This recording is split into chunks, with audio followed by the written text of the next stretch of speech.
Bonjour à toutes, bonjour à tous, j'espère que vous allez bien. Live du jour, 356e live. Je vous fais mon live avant d'aller à la salle de sport. Voilà, donc c'est pour ça que... Bref, alors, clé du jour.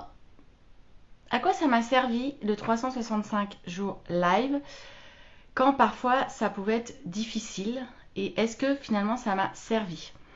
Euh, Donc, le 365 jours live, c'est un défi qui est hyper engageant parce que c'est tous les jours, quoi qu'il arrive, week-end compris, qu'on aille bien, qu'on aille moins bien. Moi, en cette 356e, j'en ai loupé un seul que j'avais rattrapé le lendemain matin et j'avais fait tout un truc sur un live sur le lâcher prise et c'était cool parce que effectivement, j'avais tellement lâché prise avec des amis, tout ça, que j'avais oublié mon live et c'était très bien.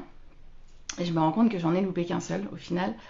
Là, il en reste moins de 10, ça y est. On va voir, on va voir, c'est pas terminé. Donc, à quoi ça m'a servi? Ça m'a servi aussi dans des moments plus compliqués, parce qu'évidemment, en un an, je suis comme tout le monde, j'en ai eu. Il y a eu des épreuves, il y a eu des choses plus difficiles à gérer, il y a eu des émotions plus négatives, des envies de pas envie, justement, de pas envie de le faire, etc. Et en fait, au final, dans ces cas-là, effectivement, c'était un effort de me dire j'y vais. C'était un effort, mais c'était aussi finalement mon petit moment à moi de recentrage. Donc ça m'a aidé à me recentrer et à me dire tiens, tu vas partager un petit moment. Et j'ai partagé pas que des moments toujours hyper joyeux, j'ai partagé aussi des moments de doute, des moments où on sentait que c'était plus difficile en fait. Et c'était ok pour moi. Après, de toute façon, je me suis mis les limites que j'avais envie de me mettre, donc je partageais ce que j'avais envie de partager, d'où les coulisses en livre. Mais je sais que ça m'a toujours fait du bien, parce qu'en fait, j'avais vraiment envie de partager une clé. Par exemple, dans une situation difficile, complexe, qu'est-ce que j'en retirais, comment je m'en sortais, comment j'arrivais à switcher d'état d'esprit aussi. Et ça m'a toujours aidé à switcher d'état d'esprit et à me dire, bah, ça m'a fait du bien. Finalement, c'était un petit espace, une petite bulle qui me faisait du bien. Les messages que j'avais en retour me faisaient tout le temps du bien et parfois on voyait vraiment que c'était compliqué parce que j'avais des messages où on me disait oh là là mais comment on va faire, santé live hyper inspirant ou bon courage pour ci, pour ça, etc. Donc les gens étaient super sympas. Encore une fois, les commentaires vraiment 99,99% positifs. Et donc, du coup, je me dis que ça m'a donné de la force parce que comme j'avais pris cet engagement vis-à-vis aussi de l'extérieur, vis-à-vis d'une communauté, bah, c'était important pour moi de respecter cet engagement. En fait, de me dire, tu l'as pas fait comme des tas de gens commencent des choses comme ça, annoncent qu'ils vont faire des 365 jours live et les font pas du tout. Ça va être au bout de 30 jours. Je m'étais dit, et c'est pas un jugement, hein, ils ont leur propre raison d'arrêter, c'est pas ça le sujet. Mais je m'étais dit, non, tu vas aller jusqu'au bout, t'es challengeuse, t'es compétitrice, tu vas montrer d'abord que c'est faisable, c'est possible. Et puis, pour que l'expérience elle soit pleinement réussie, il faut aller au bout. Enfin, c'était important pour moi en tout cas.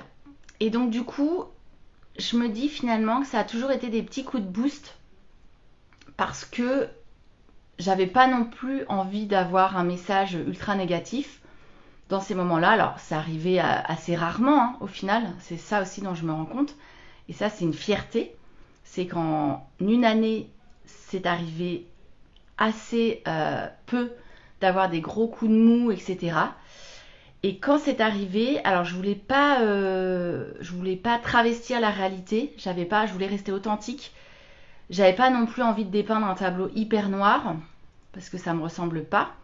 Et donc je me suis efforcée et j'espère que c'est un peu le message que j'ai fait passer de pouvoir à la fois exprimer des émotions, exprimer le fait que ce soit difficile parfois, difficile dans le business, difficile dans les décisions à prendre, tout en étant optimiste, tout en voyant le verre à moitié plein et tout en trouvant des solutions pour rebondir et pour conserver de la joie, de la gratitude, de l'envie, de la motivation, du dynamisme, de l'énergie.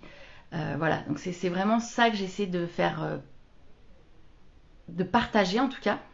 Et le fait d'avoir cette intention quand je faisais mes lives, de toute façon, ça me remontait toujours énormément en énergie haute parce que j'avais l'intention de partager ce chemin du point A vers le point B en remontée, j'ai envie de dire positive, en sortie positive. Donc finalement, ça a été un défi, un moment qui a rythmé aussi mon année, qui a rythmé des journées, sans pression, un moment vraiment de plaisir. Là, par exemple, voilà, je le fais là, je vais à la salle de sport après, puis après on a de la famille qui arrive, donc je sais que ça va être plus compliqué pour faire mon live tranquillement parce qu'on sera nombreux. Et bah c'est cool. J'ai juste envie de le partager, j'ai juste envie de le faire, j'ai envie de partager ces clés de bilan.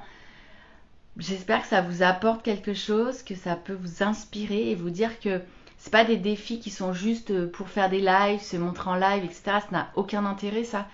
C'est juste qu'est-ce que ça peut vous apporter. Et moi, je vous assure que dans une année qui a été parfois très challengeante, bah finalement, ça m'a vachement apporté. De me dire, bah non, tu lâches pas. Il y a des gens qui t'inspirent, il y a des gens qui comptent sur toi, il y a des gens qui ont envie de voir tes lives. Il y a des gens qui sont là pour toi, tu es entouré et donc tu lâches rien et tu continues. Et ça a été super boostant, un super moteur. Voilà ce que j'avais envie de vous partager aujourd'hui comme clé de ce 365 jours live. Je vous souhaite un très très très bon samedi si vous êtes sur la route des vacances ou sur le retour. Je vous souhaite plein de... comment vous dire? Je déteste dire bon courage, on ne dit jamais bon courage dans la famille parce que comme s'il nous fallait du courage pour mener nos actions, on n'en a pas besoin de courage, on a juste besoin que ça se passe bien, de créer des moments qui peuvent être parfois, par exemple faire la route, c'est pas toujours très gai, surtout s'il y a des bouchons, et bah de se créer pour toi un moment extraordinaire, un moment de joie, un moment qui est sympa. Donc je sais pas, mettez-vous une jolie playlist positive qui vous donne la pêche, commencez à danser ou écouter des podcasts qui vous intéressent, que vous avez envie de faire écouter depuis longtemps, que vous prenez pas le temps d'écouter. Partagez ce moment en famille, échangez là-dessus, ça peut être super sympa. Nous en général c'est ce qu'on fait pendant en trajet. En fait on a des moments off où évidemment les enfants ils sont sur leur tablette, leur téléphone et ils regardent leurs films.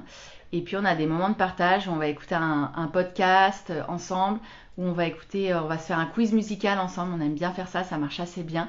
Et voilà, ils jouent le jeu pendant une demi-heure, pendant une heure, et puis après chacun reprend ses activités. Et nous on a d'autres discussions avec Fred, donc c'est plutôt cool. Je vous souhaite une très belle journée. On se parle demain. Ciao.